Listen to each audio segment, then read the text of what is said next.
Yo, what is going on, all you sexy YouTube maniacs and zombie fiends? This is Mr. Spade here, and right now I have the full zombie moon Easter egg for you guys from beginning to end, including both achievements, cryogenic stations, and the Big Bang Theory. After 12 hours of playing zombies straight on this map and about an hour or so of editing together, we have it for you guys. I just like to note before we get into this tutorial that you do need 4 players to do this Easter egg, and you do need to have fairly good extension and knowledge of the map. So what you need for this Easter egg is 3 main things. You need the wave gun, which is this gun right now, and you'll pretty much see what it does in a second.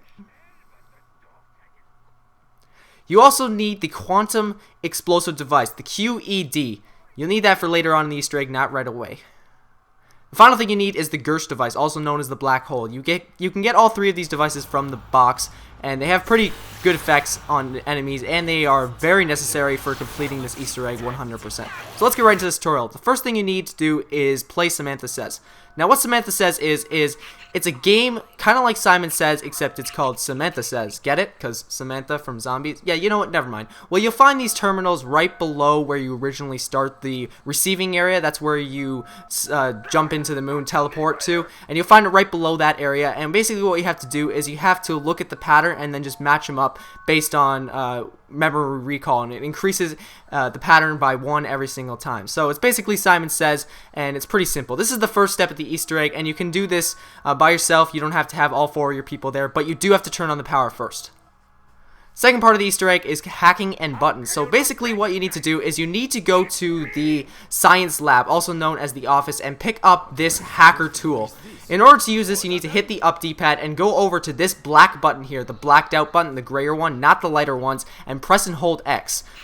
In order to get the hacker button, you need to press up on the D-pad and press and hold X to hack. You'll get 5 gamer score for this, for hacking this terminal.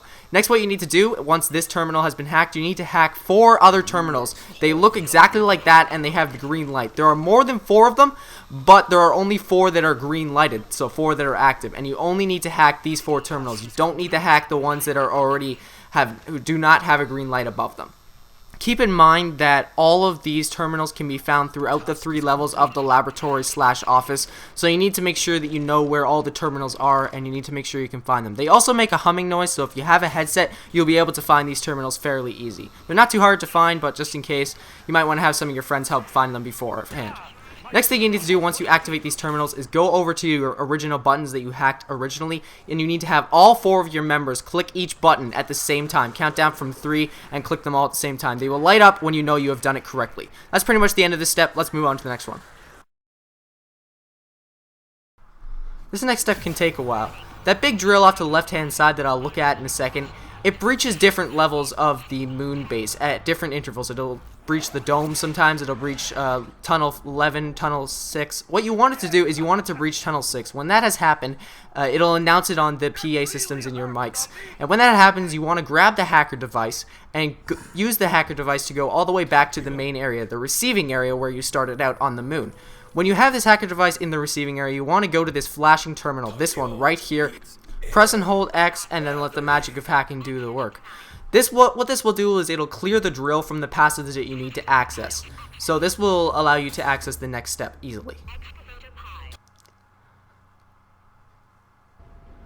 Next, what you want to do is you want to go into tunnel 6. This is what it looks like. You will find a small little orb right here. What you want to do is you want to knife it. Once you have knifed it, you want to follow its path all the way until it stops. When it stops, you then knife it again or shoot it. You continue to do this until you get to the satellite. The satellite will come up in a second. You'll see that it stops right here again. You'll knife it one more time, right up here, and then it'll go outside. Once it's outside, it will go up in the air to the satellite. Do not lose it. Don't worry, it's not disappearing, it's just going up there. You need to pull out the wave gun and then shoot it once it attacks the satellite. This is what the wave gun is used for in this Easter egg. That's the only thing it'll be used for. Next, it'll go down to tunnel 11. This is across the way from tunnel 6. You want to follow it through here once again, and just keep a close eye on it, knifing it when it stops. Eventually, it'll come up into that ceiling right there, and that's a very tricky spot. You can either hit it with an explosive or hit it with a blast gun like a ray gun. This will clear the orb from that crevice, and you will once again continue on. It'll finally reach this point where it'll go inside this little terminal here. When the orb goes into this little crevice, a little tiny vial will pop up on the side, right there. Now what you need to do with this vial will be cleared out in the next step. What you do with this vial is you have to fill it up with 25 souls. This means zombie souls. That means that you have to kill zombies close enough to the vial. Do not kill zombies away from the vial. Their souls will not go into the vial. You have to kill them fairly close to it. So make sure your team is sort of crouching around here and only killing the zombies once they get close. When this vial is full, it'll tell you need to use the souls and activate the pyramid by turning on the power switch on the right hand side of the vial by pressing X on. This pyramid will then open up and you will get the achievement, and Samantha will come out of the middle of it. I'll let you listen to this. Your time is coming soon. So soon. So you got the achievement for 75 gamer score, and you are on to the next part of the Easter egg. The next step of the first part of the second Easter egg is to go back to the main Earth planet. You need to go back there by teleporting. Then you need to throw some grenades behind this crate. It will make some plates fall down onto the floor. When this is completed, one of your teammates must throw a Gersh device in behind that crate to collect the plates that have fallen from the wall. If you've done this correctly, then the plates will land on the teleporter right there. You see the little hexagon plates right there?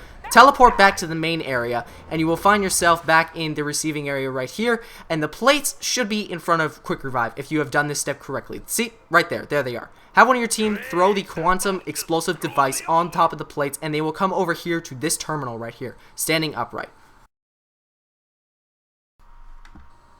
I'm not gonna lie to you guys, this step is probably one of the most frustrating steps ever. You have to find that little tiny rod right there. It looks like a little bit of a mini S. Find that rod. It'll be in the laboratories, one of the 3 levels, either by the desks or in random spots like that, where it was on the stairs. Put the rod in between that computer and that terminal there.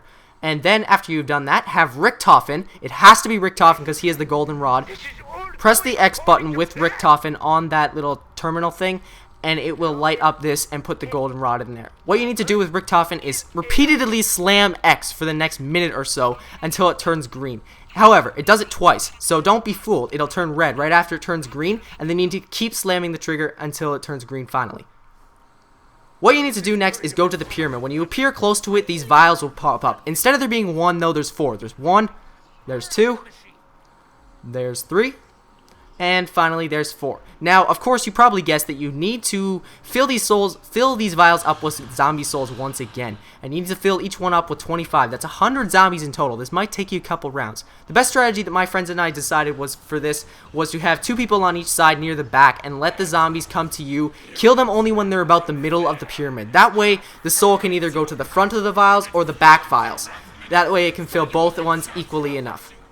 Once you have done this and all the vials are filled, it should look like this. Next, have Richtofen go towards the little crevice there and hit X. The golden rod will go into there, and this bright beam of light between Samantha and Richtofen will occur, and that is the transfer of all 8 perks from Samantha into Richtofen. So this is how you get all 8 perks for just Richtofen alone. This does not mean the Easter egg is over, however. There's still another few steps in order for every single member to get all 8 perks. Stay tuned, guys, because there are a couple more steps. If you're wondering what is happening in the story, it's actually another guy called Max that has sort of taken over the system, and he's trying to get you to rebel and help him take over. So next what you need to do is you need to go back to these Samantha Says terminals. Nah, God, not again. These are frustrating. Well, anyways, you don't need to do them just once this time. You need to do them 3 times, and they increase in difficulty. So that means that you have to remember more of the codes at once. It's very irritating, but you know what? You got there eventually. It's just error and trial and error. Sorry, that's what I meant to say. So after you have done this guy, Max, he sort of like starts to be a creeper, and he's just like, let me take control of the system, otherwise Richtofen will screw it all up because he's such an idiot. But anyways, that's basically what happens, and this is what should happen when you activate all the terminals correctly. They should all turn bright green and flash for a little bit. I'll let you listen to this. We have one last chance to sever Edward's link with Earth. I will calculate the position. Retrieve the artifact and take it to the launch platform. You know, Richtofen seems to be the bad guy in this whole scenario. Edward is trying to save this little girl, Samantha, and Richtofen is trying to sort of channel her energy for power, which is also what this guy Max is trying to do. So, who is the real bad guy? Mwahaha. Almost final step is moving the orb. What you need to do is you need to have one of your teammates throw their quantum device on top of the orb. The best way to do this is to lie down prone and throw it lightly upwards. The orb will disappear and it'll show up back in Samantha's game. So we're back up at Samantha Says her little game here, and what you need to do, the final step, is to throw a Gersh device at the orb, and this will initiate the link in order for the rockets to launch. Whoa, whoa, there's rockets on this map? Yeah, the rockets launch. You'll see it in a second. Max gets to launch the rockets because he takes full control of the sort of system in the moon base, and he takes control, he launches the rockets towards Earth. So let's see what happens, guys. We shall see how this turns out, and I just like to say this is the worst physics ever. Look at these rockets. They're just weird. What the heck? The rockets don't do that. It looks like they're floating. I'll let you guys watch this. This is pretty cool, and I'll see you back in a second. Frickin' boom, baby! So the rockets were launched towards Earth. Max was the bad guy after all, and Richtofen was also bad, I guess. That other guy, Edward, he was trying to stop them, but he could not. So you get all 8 perks, guys. You get a gamer picture. You get a 100 gamer score for the Big Bang Theory, and you blow up the frickin' Earth. So that's the end of this Easter egg, guys, the achievements-wise. Now we get to have a little bit of fun. Let me show you guys what we did. We were trying to get the last achievement, I think, which was get 3 Pack-a-Punch perks, get 3 Pack-a-Punch guns, which you can have 3 weapons in this game. So we decided to return to Earth using the teleporter. Now, since Earth was blown up, it's looking a little bit messed up. As you can see, there's lots of fire and brimstone all over the place. It's all dusty and cloudy. Looks like a big nuclear bomb went off. So we just decided to have a little bit of fun ourselves, and we just, pack-a-punched all of our weapons, tried to survive for as long as possible, and just spam the shit out of all of our weapons. We just wasted all of our ammo. You'll see here in a second, that's exactly what we do, and we enjoy doing it. It's a lot of fun, but we do end up getting that achievement, all of us. We get the 3 Pack-a-Punch perks achievement. As you can see, I'm just getting the last one right here, getting my FAMAS, putting it in the Pack-a-Punch, running around, getting away from the zombies, and then finally picking it up for the achievement right there, fully armed and operational. There are a couple things I'd like to say real quick before we wrap this up. If you watched all the way to the end, then thank you for doing so. If you enjoyed this video, then please give me a like rating, and if you enjoyed it enough, please subscribe for more content. Oh, by the way, did you notice that they never used the meteor from Shangri-La? What the heck is with that? They made us get that for no reason? That's BS, man. So goddamn BS. But you know what? What am I to know? Maybe they're going to use it in the next Treyarch game. Maybe they're going to add zombies to that, add on to the storyline, add new maps and stuff like that. Who knows? I'm looking forward to it if they do, but I just don't see how that's going to happen. We blew up the goddamn Earth. Like, seriously, how are you going to come back from that? Last thing I'd like to say real quick is this was a group effort, guys. Thank you to all my teammates. Teammate, that's his gamertag, MLG, Megadon, I think that's his name, and of course West Coast, and he'll be putting out his own video from his perspective and his own sort of tutorial for getting the Easter egg, so I will link that video in the description when he gets that out, and I will link his channel in the description. Thank you for watching, guys. I don't think you realize how much effort this took. It was about 13 hours of gameplay in total straight, 2 hours of editing, and about 4 hours of rendering and uploading. So I hope you guys found this tutorial useful, and I hope my time was well spent. Hope you enjoyed, and I'll see you later. I'm out. Peace! See you later! Watch this fail in 3, 2, 1. There we go. We're down. 8 perks do not keep you alive forever. That's proof right there. See you guys later.